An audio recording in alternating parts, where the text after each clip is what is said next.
dicari jalan lain aja. Ya mungkin dengan cara-cara yang lain lah. Kalau dulu Nabi kambing. Nah kalau sekarang ya tinggal lihat. Ya mungkin kalau di usahanya apa dikasih lah. Ya jadi jangan bentuk duit langsung dikasih habis. Ya tapi dikasih modal. Nih saya kasih modal. Kamu punya ya usaha apa? Nih saya berikan. Nah kembangkan. Itu lebih bagus. Nabi dulu pemikiran lu sampai ke situ tuh Bapak Saudara. Masya Allah. Kalau dari segi ya orang-orang yang ahli ekonomi itu, Masya Allah, itu namanya udah termasuk bagus banget. Ya, jadi Nabi kasih kambing dipelihara. Ya, itu kan artinya ya untuk bukan hanya saat ini, tapi untuk masa-masa yang akan datang. Ini laki-laki pada cerita sama umatnya, sama kaumnya, sama masyarakatnya, sama warganya di sekitarnya tuh.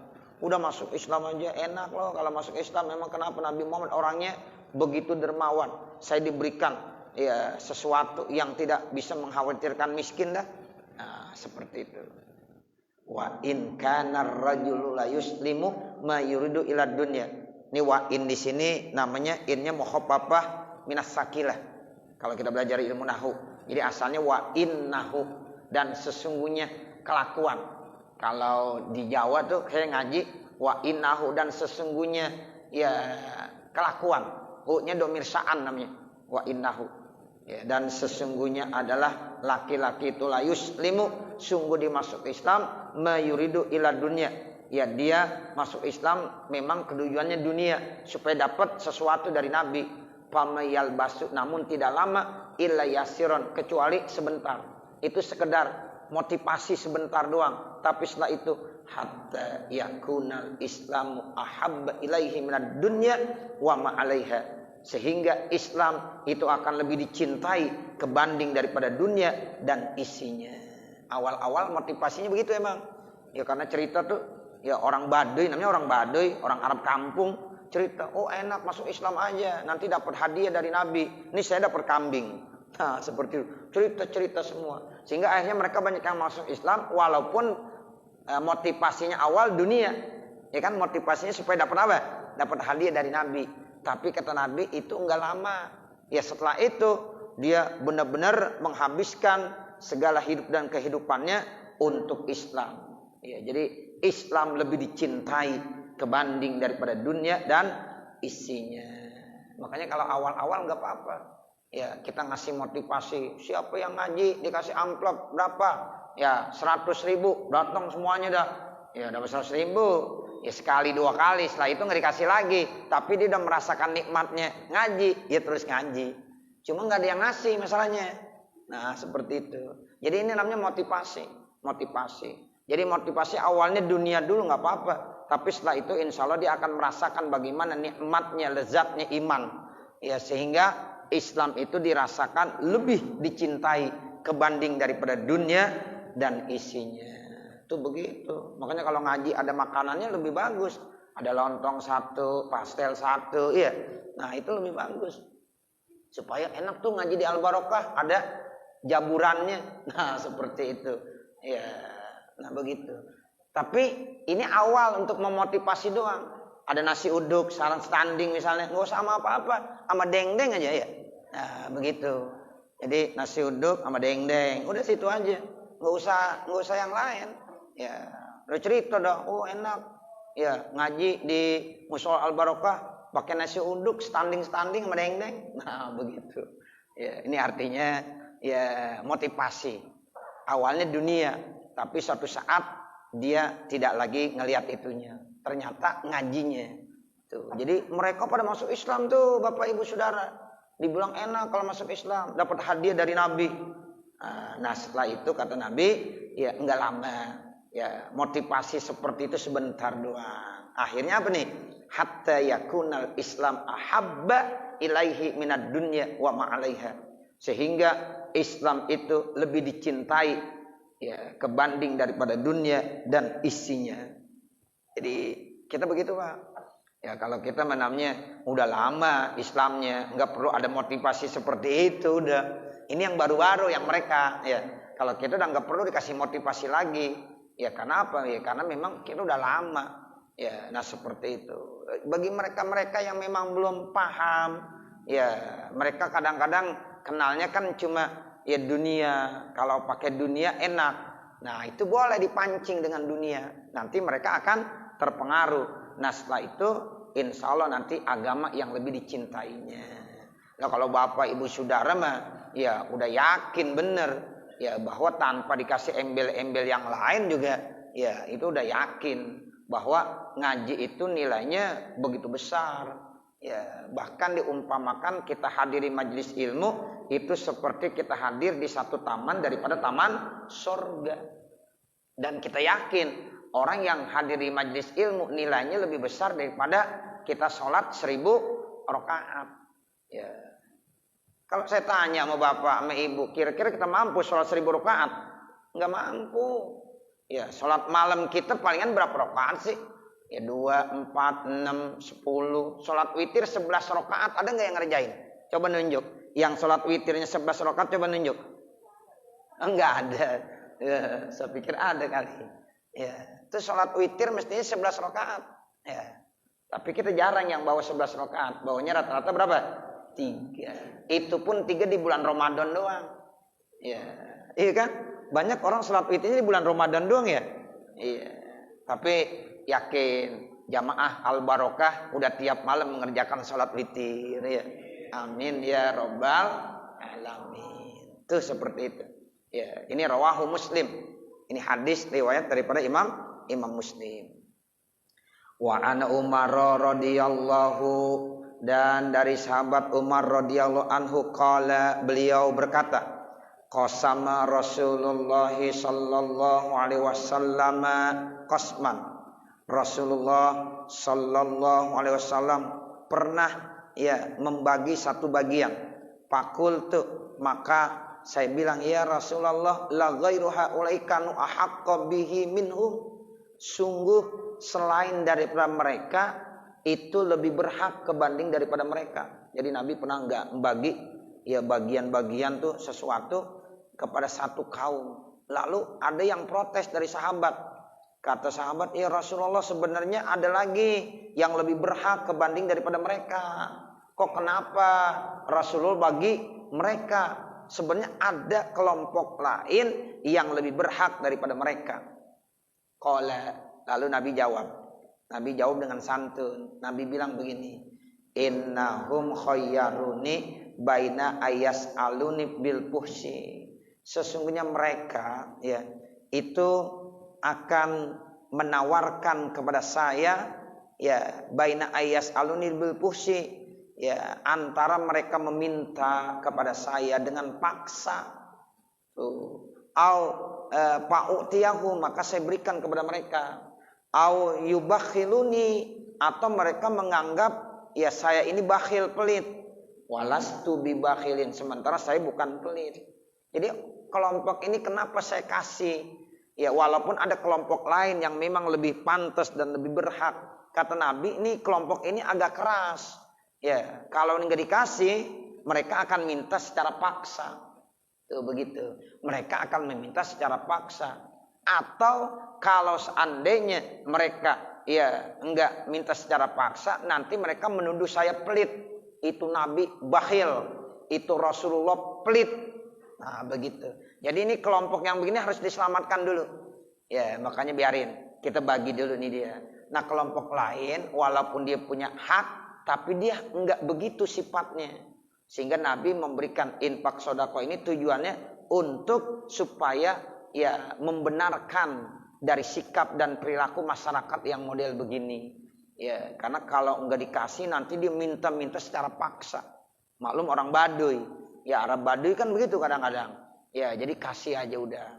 Kalau nggak dikasih secara paksa, mungkin nanti dia akan menuduh Rasulullah itu bakhil, Rasulullah itu pelit.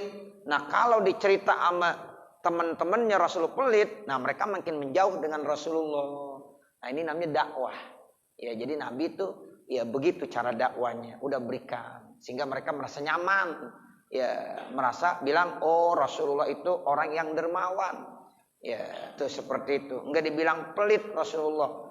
Atau mereka enggak akan minta secara paksa. Kan ada orang yang meminta secara paksa. Apalagi pengemis.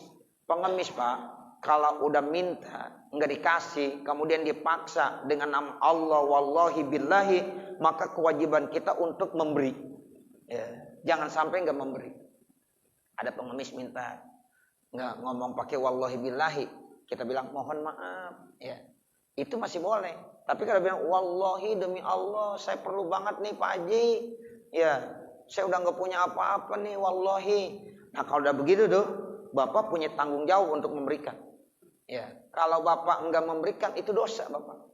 Ya, itu seperti itu. Karena dia udah nyebut-nyebut nama Allah, udah pakai wallahi. Ini pernah terjadi pada Nabi Allah Khidir alaihissalam. Nabi Allah Khidir pernah tuh didatengin sama pengemis. Kata pengemis, Bapak kelihatannya wajahnya berseri-seri. Ya, tampaknya Bapak ini orang yang dermawan. Tolong demi Allah berikan saya sesuatu. Saya pengen dapat keberkahan daripada Tuhan. Itu dia tahu tuh pengemis bahwa dia itu Nabi Allah Khidir. Ya, lalu Nabi Allah Khidir bilang, saya nggak punya apa-apa, mali, saya nggak punya apa-apa. Bener-bener Nabi Allah Khidir kagak punya apa-apa saat itu, cuma baju doang yang dipakai, ya, yang menutup auratnya, nggak bawa apa-apa. Akhirnya karena Nabi Allah Khidir takut, udah menyebut nama Allah. Ya, kata Nabi Allah Khidir, begini dah. Ya, kalau memang ya kamu minta juga sesuatu dari saya, ayo ikut saya. Diajak ke pasar. Ya, lalu dijual dirinya nih. Nih Nabi Khidir dijual. Ya, dijual, dia siap menjadi budak. Ya, akhirnya dijual dengan harga 500 dirham. Ya, 500 dirham kemudian diberikan kepada pengemis itu. 500 dirham diberikan kepada pengemis. Kenapa? Karena Nabi Khidir takut kalau ada pengemis minta dengan nama Allah kita nggak kasih. Ya, itu seperti itu. Padahal Nabi Khidir nggak punya apa-apa, sampai dia berani jual dirinya, siap menjadi budak. 500 dirham diberikan ya kepada ya pengemis tersebut. Akhirnya Nabi Khidir jadi budak. Ya, setelah jadi budak, sama tuannya kagak disuruh kerja apa-apa.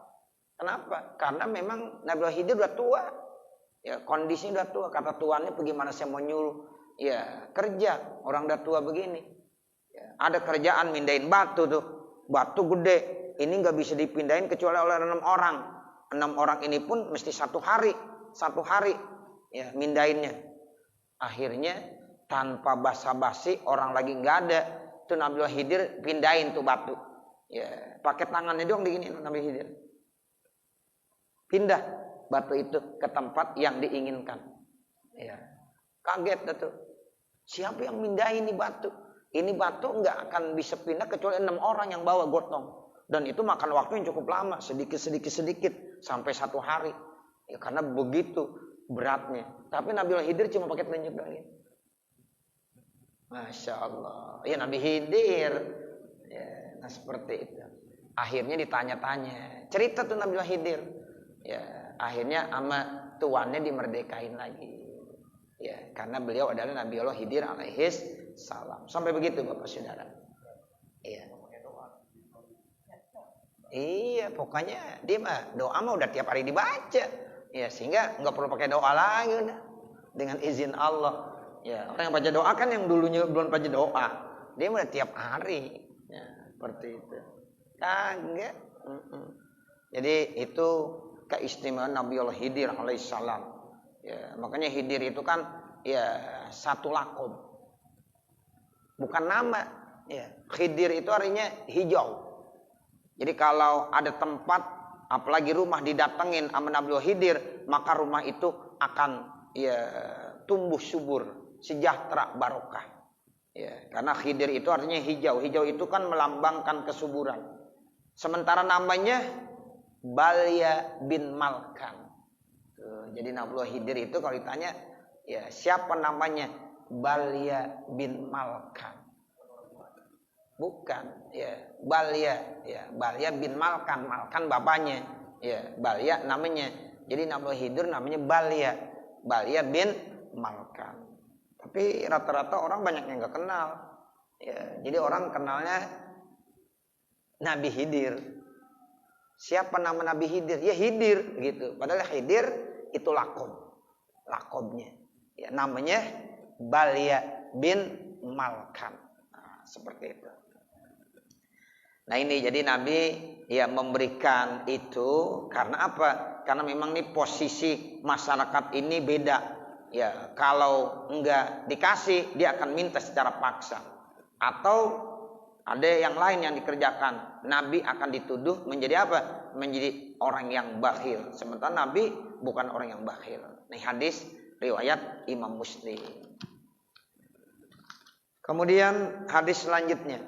Wa an Jubair bin Mut'im radhiyallahu anhu, kemudian ada hadis riwayat Jubair bin Mut'im radhiyallahu an, beliau berkata, bainama huwa yasiru ma'an Nabi sallallahu alaihi wasallam, di antara dia itu Jubair bin Mut'im yasiru berjalan ma'an Nabi bersama Nabi sallallahu alaihi wasallam, maqbalahu yaitu setelah selesai kembali pulang dari Hunain. Min Hunain itu ada perang Ghazwah namanya perang Hunain. Ya, dia baru pulang tuh dari Hunain. Fa'alaqal a'rabu, tiba-tiba ada orang Arab Baduy menarik-narik. Nabi ditarik-tarik aja. Kayak kita lagi ziarah ke Cirebon. Ingat gak kalau ke Sunan Gunung Jati? Kita baru sampai turun dari mobil udah ditarik-tarik aja tuh. Terus digerembengin gitu. Tuh Nabi begitu tuh. Fa'alaqal a'rabu. Jadi orang-orang Arab Baduy itu narik-narik Nabi. Nih ngemis maksudnya. Yas'alunahu, mereka meminta-minta, hatta torruhu, sehingga mereka memaksanya ila samurah, sampai ke satu pohon namanya pohon samurah. Pakhotopat rida'ahu, maka atau pakhutipat rida'uhu boleh juga. Maka disamber, yaitu selendang Nabi. Diambil selendang Nabi. Sampai selendangnya diambil. Tuh, begitu. Jadi kadang-kadang ada pengemis yang model begitu tuh. Ya, jadi kondisinya namanya A'rabi dan Nabi pernah begitu. Ya, dirembengin aja, dipegangin aja. Percis dah kalau kita ziarah ke Sunan Gunung Jati begitu tuh. Ya, di Sunan Gunung Jati kalau kita turun aja tuh. Nah, pasti begitu. Dan itu memang katanya termasuk salah satu ujiannya begitu. Jadi kalau kita pengen ziarah ke Syarif Hidayatullah Sunan Gunung Jati, itu memang begitu. Makanya kita nggak usah ngomong apa-apa. Ya, kalau kita mau kasih, kalau enggak diem aja udah. Nah, begitu. Dulu pernah ya ada larangan gitu, pengemis nggak boleh, sepi. Ya, nah seperti itu. Jadi memang salah satu ujian yang paling berat ketika kita mau ziarah itu di antara Wali Songo di Sunan Gunung Jati. Ya, jadi kita jangan bilang apa-apa dah. Pokoknya kalau turun dari bis, dari mobil kita pribadi, ya kalau ada yang ngerembengin ada apa, diem aja. Ya, kita mau kasih, kita enggak, ya enggak usah, diem aja. Ya, ini mulut dijaga bener, jangan ngomong yang kelihatan yang enggak bagus. Nah, seperti itu. Jadi digerembengin. Ini Nabi pernah begitu. Pulang dari perang Hunain, ya A'rabi, Arab Baduy itu menarik-narik baju Nabi, terus minta-minta secara paksa. Ya sampai Nabi didorong ke satu pohon, ya samurah namanya. Dan selendangnya ya itu disamber, diambil. Fawaqafan Nabi sallallahu alaihi wasallam, maka Nabi sempat berhenti. Faqala, lalu Nabi bilang, a'tuni ridai, sini berikan selendang saya. Kenapa selendang saya yang diambil? Nah, seperti itu. Kata Nabi begini, falau kana li adadu hazhil isah na'aman laqasamtuhu bainakum. Kalau seandainya ya saya memiliki jumlah pohon-pohon ini ya menjadi nikmat, maka saya akan berikan kepada kamu semuanya. Dilihat banyak pohon tuh. Pohonnya model-model pohon berduri. Jadi enggak rindang, enggak ada daunnya. Tapi pohonnya itu naik tapi berduri. Itu namanya idoh. Idoh itu syajarah fihi syauq. Pohon yang ada durinya. Ya, jadi kalau kita kan pohon banyak daun-daunnya yang rindang sehingga bisa ya melindungi dari panas, kadang-kadang dari hujan. Tapi kalau ini enggak nih, di padang pasir pohonnya naik ke atas cuma berduri, batangnya berduri, enggak ada daun-daunnya. Ya, seperti itu. Itu namanya pohonnya pohon idoh. Ya pohon idoh. Ya, kalau di sini seperti pohon apa namanya? Kaktus. Cuma kalau kaktus itu kan kagak tinggi ya. Ya, kalau ini tinggi nih, Pak Is, ya, tinggi nih. Itu mahal tuh harganya kali. Oh, ada di Indonesia. Iya. Nah, begitu. Jadi pohonnya tinggi tapi berduri, bercabang gitu, cabang berduri-duri. Nah, seperti itu. Nggak ada daunnya jadinya. Jadi batang aja terus berduri. Batang berduri. Itu namanya pohon idoh. Ya, jadi syajaratun fihi syauq. Ya, pohon yang ada durinya. Nah, kata Nabi Muhammad kalau ini jadi nikmat semuanya. Ya, misalnya uang, makanan, saya kasih kamu. Tuh kata Nabi begitu. Cuma Nabi kan kagak bawa uang, nggak ada apa. Ya, bagaimana saya mau ngasih? Kenapa selendang saya yang diambil? Mari berikan ke saya, kata Nabi seperti itu. Jadi Robi, orang-orang Arab Baduy itu kadang-kadang begitu. Etikanya, ya sopan santunnya kurang. Walaupun itu Rasulullah. Nah, seperti itu. Pernah datang ke Masjid Nabawi, dikencing. Ya, dikencing aja. Ya, Umar udah marah bener. Tapi kata Umar, jangan marah. Gak usah, biarin aja dikencing, biarin. Ntar tinggal disiram. Nah, begitu. Itu Nabi tuh. Ya, memang Robi wataknya begitu. Dulu kencing modelnya belum ada keramiknya. Sehingga kata Rasulullah, udah ambil air seember, siramin. Siramin kan terus meresep ke bawah. Tuh kencingnya meresep ke bawah tuh. Pasir-pasir. Nah, kemudian tinggal disiram aja sama air seember. Ya udah, ya masuk ke dalam. Nah, kalau seperti begini ya repot. Ya udah kencingnya di karpet. Wah, repot dah. Ya, nih kita ada orang tiba-tiba kencing di karpet masjid atau musola. Wah, repot dan ya repot. Emang kenapa mesti diangkat nih karpet? Ya karena najis, nggak bisa dilap. Ya harus dibersihin, dicuci. Pokoknya repot dah. Repot, bisa-bisa ntar cukup lama jemurnya apanya. Nah, kalau nggak ada karpetnya di keramik, nah itu masih mending. Kalau di keramik itu harus dibersihkan dulu keramiknya dari najis ainiyah menjadi najis hukmiyah. Dari najis hukmiyah baru disiram. Tuh begitu. Ya, jangan masih ada najis ainiyahnya disiram aja, ya makin melebar ntar najisnya.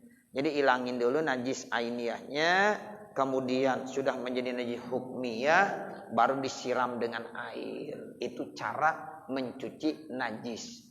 Ya, yang ainiyah dirubah menjadi hukmiyah.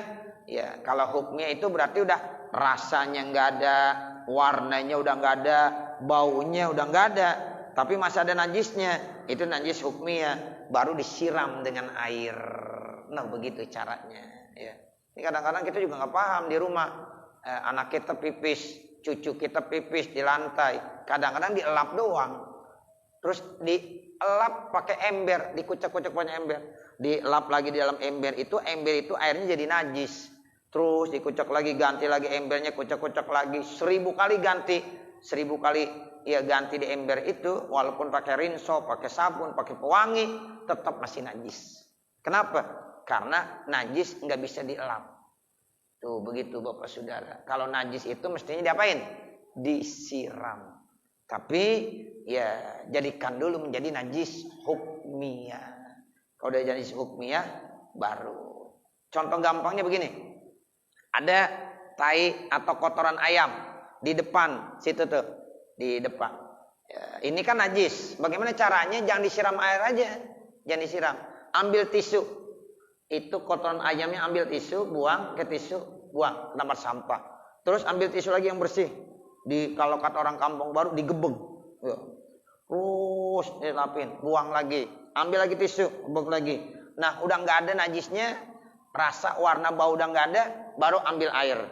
Air sesendok, siramin. Udah bersih. Pakai kanebo, boleh pakai lap. Ya, dilap udah bersih. Itu caranya begitu. Ya, ini kadang-kadang ya masih ada tai atau kotoran ayamnya disiram aja. Itu najis semua itu air-airnya. Ya, jadi diperpanjang jadi najis. Itu caranya jangan begitu ya. Ya, cara mencuci najis tuh kalau ini harus pakai ilmu. Ya, sekarang kita udah tahu. Oh, ini namanya najis ainiyah. Ya, kotoran ayam. sekarang jadikan menjadi najis hukmiyah.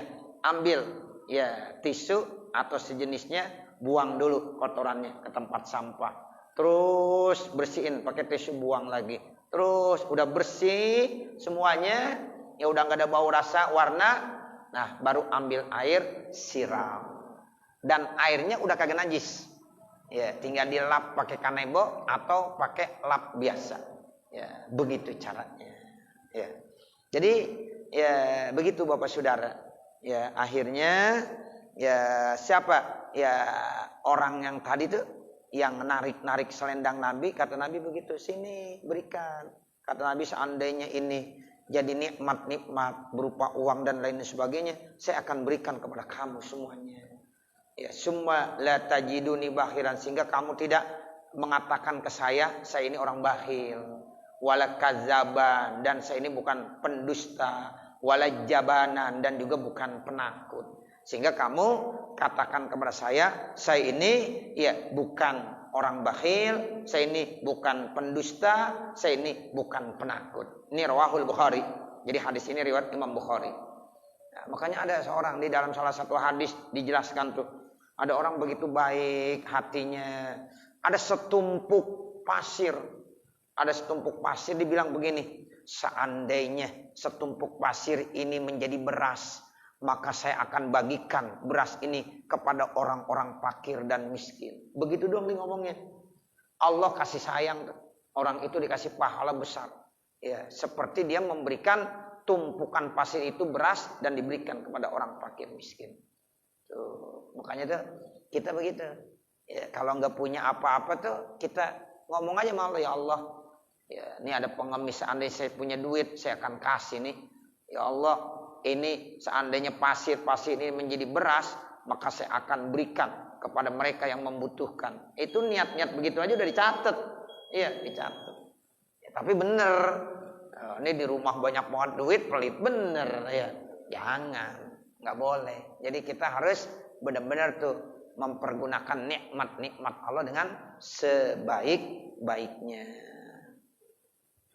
Wa an Abi Hurairah radhiyallahu anhu, dan ada hadis riwayat dari Abi Hurairah radhiyallahu anhu, anna Rasulullah sallallahu alaihi wasallam qala, sesungguhnya Rasulullah sallallahu alaihi wasallam bersabda, kata Rasulullah, manaqasat shadaqatun min malin.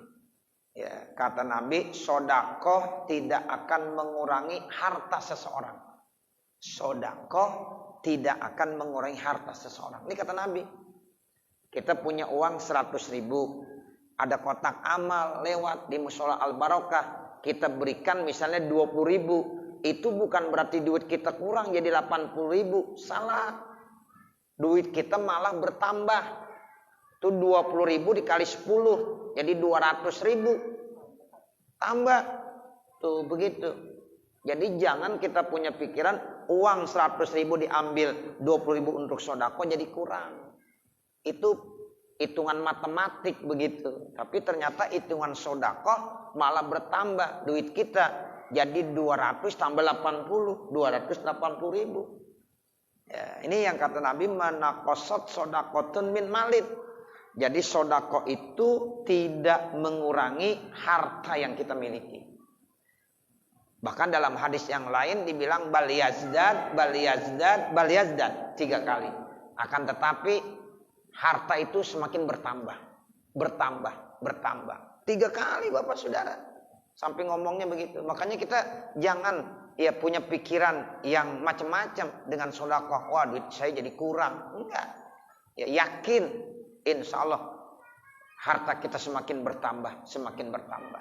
Ya, ini Nabi yang bilang seperti itu. Yang kedua, wa mazadallahu abdan bi'afwin illa izzan, dan tidaklah Allah menambahkan kepada hambanya yang pemaaf kecuali semakin mulia. Jadi kalau kita punya sifat pemaaf, bukan kita rendah, ya, tapi kita tambah mulia. Makanya kalau ada orang melakukan kesalahan apa kepada kita, udah maafin aja. Udah, sudah maafin. Ya, nggak ada masalah sama saya. Dia mau bilang apa kayak ke saya udah maafin. Udah begitu aja. itu bukan berarti kita rendah, bahkan kita menjadi mulia, tinggi. Tuh begitu. Jadi jangan punya sifat dendam. Ya, jangan. Udah maafin aja. Ya, kalau diminta maaf, ya sebelum ente minta maaf sudah maafin, gitu aja udah. Ya, ente minta maaf. Seandainya ente nggak minta maaf, sudah maafin. Itu nanti kata Nabi, orang itu akan mulia, diangkat sama Allah. Ya, derajatnya, kemuliaannya. Nah ini yang dikatakan ya tidak rendah. Kan kadang-kadang kita merasa rendah. Wah, gue sih nggak mau minta maaf sama dia. Ya begitu. Dia merasa rendah gitu. Padahal enggak. Kalau kita minta maaf malah kita yang akan mulia. Ya, akan mulia. Nah, seperti itu. Artinya kita mau minta maaf, kita mau memaafkan sama aja. Ya, padahal dia yang salah. Ya Allah, saya mohon maaf ya. Padahal dia yang salah, kita yang minta maaf, lebih cakep. Nah, begitu, iya. Nah, apalagi dia udah minta maaf. Jangan sekali-kali kita maafin. Gue kagak maafin. Ini urusan panjang. Nah, begitu. Jangan. Dah, saya udah maafin. Itu. Kenapa? Maaf. Salah mau maafin iya, kayak begitu. Jangan. Ya. Ini bukan ciri orang bertakwa. Jadi ciri orang bertakwa itu al-afina 'anin nas. Orang yang selalu memberikan maaf kepada orang lain. Iya kan? Ya, kan ciri-ciri orang yang bertakwa itu diantaranya al-afina 'anin nas. Yang suka memberikan maaf kepada orang lain. Itu seperti itu. Ada yang bilang begini, sampai 7 turunan gue kagak maafin lu. Loh, banyak banget 7 turunan. Jangan, ya. Jangan. Allah Maha Pengampun, Maha Pemaaf. Masa kita nggak mau memberikan maaf? Tuh. Insya Allah kita jadi mulia, bukan malah rendah kita. Ya, itu ini kata Nabi seperti itu. Nah, yang terakhir kata Nabi, wa ma tawaddu'a ahadun lillah. Tidak ada yang tawadu seorang pun karena Allah, rendah hatinya, ya enggak sombong, illa rafa'allahu azza wa jalla, kecuali Allah angkat derajatnya. Jadi kita lebih bagus tawadu. Kalau bicara tawadu aja, ya enggak usah ngangkat diri kita sendiri. Ya, nanti Allah yang angkat. Tuh, orang yang tawadu Allah yang angkat. Tapi kalau kita yang besarin diri kita sendiri, Allah rendahin. Ya, jadi kita lebih bagus tawadu di hadapan Allah. Ya, insya Allah nanti Allah akan angkat derajat kita. Ya, rawahu Muslimun. Ini hadis riwayat Imam Muslim. Ya.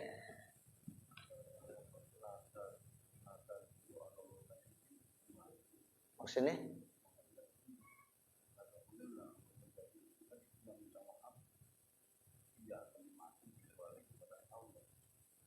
Artinya kan dosa itu macam-macam tuh. Ada dosa yang terkait dengan hablum minallah, ada dosa yang terkait dengan hablum minannas.